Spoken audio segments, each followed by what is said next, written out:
It's in the water, baby. It's in the pills that pick you up. It's in the water, baby. It's in the special way we... Alright, guys, I got a lot of stuff. It's really odd because, like, I'm not going to comic conventions. Just really haven't felt like it too much. And I've been traveling around a lot for work, and apparently I've been finding a whole lot of stuff. So tonight I'm going to be shooting 3 videos, schedule them out throughout the week and stuff. I think the first thing I'm going to do is get the VHS stuff out of the way, which is really interesting because I posted some of these, the VHS that I bought in the last couple of weeks. I posted them a couple places, you know, online, messing around a little bit on Facebook here and there and stuff. There's some people that get really irate that you can still watch VHS. Just kind of amazes me and stuff. Blows my mind. They're like, live in the now. I thought some people were kind of joking, but I don't think they were. And just for a few words about VHS before we get on here, yes, there's a nostalgia factor. I grew up with the VHS player. I'm the guy that figured out how to record video games while I was playing through the VCR so we could go back and study them, like on Resident Evil and stuff. A lot of stuff like that going on, right?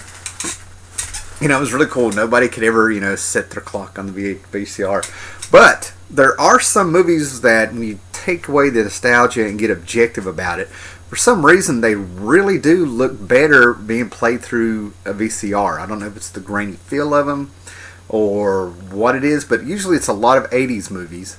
And it's a lot of movies that are kind of set with a dark tone. That's why I think horror movies look really good on when you watch them through a VCR. You know, they're on VHS. Goonies looks fantastic through, you know, when I watch it on, you know, VHS. Yet, you know, I watch it on DVD and it really feels thin. It seems like it takes part of their soul. And when you think about it, they're underground through most of the movie. And they're running around at night through most of the movie. But then it's like a movie like Stand By Me. That's an 80s movie and stuff. That looks fantastic on DVD. And I got rid of the VHS of it because the you know, that sort of grainy film really didn't do it justice. But when you think about that movie, a lot of it is outside, blue skies, a lot of nature scenes and stuff. So yeah, I think color, anything with color kind of, you know, in my opinion, looks better on a DVD or Blu-ray quality. Yet a lot of, like I said, a few movies just play better on VHS. And like I said, I think probably that digital working is probably wasting on movies that have a dark tone. Blade Runner is another one that I think looks a lot better on VHS. And then, you know, I'm sure there's a few movies where just the nostalgia makes it feel better. But anyway, on to the VHS, that all the stuff I bought. I'm going to move pretty quick here. And so I've always had this thing where I always said that I wasn't that big of a Stephen King fan. Didn't hate him. You know, like some of his stuff. You know, a movie will come out every now and then. Any movies that he's written or has been based on his work, to me, has always been hit or miss. There's been some stinkers out there, and there's been some classic stuff.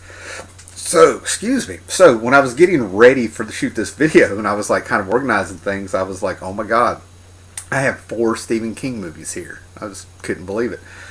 So maybe I need to, you know, reevaluate myself. But I love this one because if I'm looking at this right, this is an actual VHS tape from 1981 of Carrie. You know, plug it up, plug it up, plug it up. You know, so I haven't got back to watch this. It's a Brian De Palma movie, who I think is just fantastic. But yes, Sissy Spacek, John Travolta, Piper Laurie. You know, 1976 classic. I didn't see this until probably around 82 or 83. You know, because I was a kid. I was like 3 when this came out. So this is just fantastic. But what I really love about it is not only do we have John Travolta in there, but we had the greatest American hero. Check him out. So yeah, just a fantastic movie. So I thought that was wild. Okay, then I got Firestarter. I loved this movie when I was a kid. It had that really weird feel to it of like government experiments with people who were psychics and stuff during the 70s and everything. And this kind of movie, to me, this is sort of like Cloak and Dagger. Some of those little secret movies, I want to show you another one, a lot of Mickey Rourke movies and stuff. There's movies that are kind of forgotten from the 80s, and when you watch them, you're just like, that's not bad. Yet another Stephen King story. Just great. And of course, that's Drew Barrymore. But would she have the power to survive? Just a fantastic movie, man. Martin Sheen, Heather Locklear, Freddie Jones, David Keith.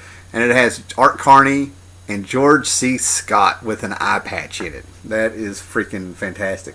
And I'm a comic book guy, and I've read where Dave Sims says when you read Cerebus, his aardvark, the Earth Pig, he hears, in his mind, Cerebus sounds like George C. Scott. So I think that's just fantastic. But she's she's a pyro. She's pyrokinetic. She can make fire. And what happens when you piss her off? So I thought that was cool. And then we have one that blew me away when I found out that this was based on a Stephen King movie, or story or novella. It was Rita Hayworth and the Shawshank Redemption, and what they did with it was just amazing. But this is the Shawshank Redemption. This is the movie that if I ever had my life story ever told over the radio or even in the movie, Morgan Freeman would have to do the narration like he does in this. So yeah, Shawshank Redemption. Fantastic movie. And then this one, in the wild, at least around here where I live and stuff, I have never found it. I have never seen it on DVD. And that's fine because I finally found one. It's a former rental, but I'm pretty sure I can get this, but it is at Pupil. And basically, it's the dude, Ian McKellen himself, make sure I'm saying it right, yep, who has apparently been a Nazi that is wanted for war crimes, but has a neighbor who suspects he is that Nazi, and what happens when he kind of presses his thumb on the old Nazi and stuff. So, this came out in the late 90s, and I absolutely loved the movie. It felt like one of those movies where I'm sitting here like, it kind of makes you question yourself like, I like this movie, what's wrong with me? Again, based on a novella by Stephen King. And what got me, I kind of chuckled when I went and saw X-Men when it came out in the theaters, because we have Ian McKellen playing a Nazi here, and then he was playing Magneto, who is a Holocaust survivor. And I was just sort of like, oh, so wrong. So yeah, it kind of amazes me that I have 4 Stephen King movies here, which just blows my mind, and I have Creepshow over there, and so I think it's time for me to just kind of admit that I must be some kind of Stephen King fan, whether I knew it or not. Okay, going with some of the horror that's going on here. I was talking about when you watch VHS, some of it just feels like tradition. There's something about watching a cheap, cheesy, blood-soaked, unintentionally funny horror movie, on VHS, And when I was growing up, I really did not like horror movies. I'd have, a few movies that would creep in there like we all do, but overall I was just like, oh, that's disgusting and stuff, right? And then I got older and I watched Hellraiser and Hellraiser 2 and it was over. But there's something about getting these movies, what people don't realize about horror movies, that it dawned on me, and I'm sure I heard somewhere somebody say it, is that they are unintentional comedies. The more blood and the more ridiculous people act, the funnier it actually gets once you get in that mindset. So these 2 great comedies here I got on VHS, Friday the 13th, the final chapter, and part 5. Hockey Mask, seriously, when you really step back from it and be objective and stuff, and there's all sorts of things. But yeah, I love these movies. So now I have all I have all the Nightmare on Elm Street movies with Freddy Krueger. I'm somehow getting these. And they're just racking up. And there's even something funny about having them with the beat up covers. That just kind of adds to it and stuff. Now, what I didn't say is that most of these VHS tapes I'm getting, they're 50 cents or $1. I've been finding them for 50 cents to $1. That's why I've been kind of just going here and there and finding them. Okay? And then I went to hit a flea market somewhere. Quite a drive from where I'm at with some people and stuff. And I ended up picking up a few things, but the 2 that I got here is I'm starting to get my old sci-fi collection back. Here are 2 Planet of the Apes movies. Beneath the Planet of the Apes, Escape from the Planet of the Apes. A little bit more beat up, but I got 2 for $1. So this makes 4 of them I have. Now I still watch these on DVD, don't get me wrong. But I love my apes. Okay. Let's get something a little bit more mainstream here. This cracked me up when I found these. These were 50 cents a piece, and I could not believe I got them this way. I've never watched these on VHS. Well, I'm sure I did watch them on VHS somewhere along back in the day when they're, as a rental. But I ended up getting the Back to the Future trilogy. You know what I'm saying? It's heavy. If you like Rick and Morty, this is what inspired Rick and Morty, So, part 2 is very underrated, in my opinion. Everybody seems to remember, part 3 and, part 1 the most, even though, you know, part 3 is basically written as a Western. Part 2 is the one that predicted all sorts of things that happened by 2015. If you kind of push into 2016. So, yeah, those are great. That trilogy is just awesome to find. Alright, and now we come to a few other things. We'll go, you know, up here. We have Mickey O'Rourke in Johnny Handsome, which is just this was a fantastic movie. I think let me see who's in this: Elizabeth McGovern, Forrest Whitaker, Ellen Barkin, and basically they call him Johnny Handsome because let's say there's a little crime going on, and Johnny, little ugly Mickey O'Rourke in here, you know, got messed up a bit, and when they patched him back together, he came out very good looking and ended up getting revenge on everybody. Just a fantastic little movie. Little Morgan Freeman in there. So yeah, that was kind of cool to get. I remember loving this movie, and we used to have it on bootleg. We have some comic stickers. Okay. And then I got this. This is a 1990 VHS version of Star Wars. So this is without the enhancements and stuff that Lucas would put in later in that decade. But, you know, to be honest with you, I got it for the cover art. Is it going to focus? Shooting this at night. I got the lighting as good as it's going to get. But I just love the cover art for that. I would love to have a poster of just that. You know, that is fantastic. And to go with that, I got Empire Strikes Back.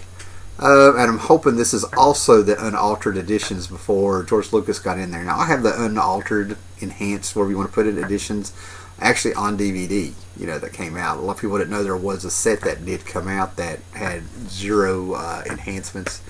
I refuse to say the word that George Lucas put on these because they did not help the movies.